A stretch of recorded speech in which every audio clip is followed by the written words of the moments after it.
তপনদা, তপনদা সর্বনাশ হয়ে গেছে তপনদা। তপনদা দাঁড়াও, তপনদা দাঁড়াও, সর্বনাশ হয়ে গেছে। আমার পিছু পিছু কিছু দূর দৌড়ে এসে মাটিতে পড়ে গেল।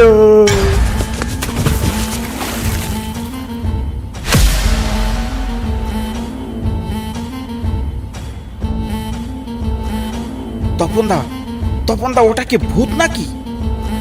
চুপ চুপ চুপ, কথা বলিস না। আর বলিস নে সুরেশ, ওই সবুজ বাগের ভয়ে আমি জলে লাফ দিয়েছিলাম কিছুক্ষণ আগে।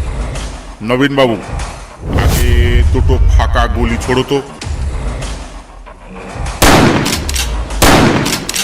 বাঘটা আমাদের দিকে তাকিয়ে আছে, কিন্তু আপনার বন্দুক দেখে আর আক্রমণ করতে পারছে না। ওরা বন্দুকের গুলির আওয়াজ শুনলে খুব ভয় পেয়ে যায়।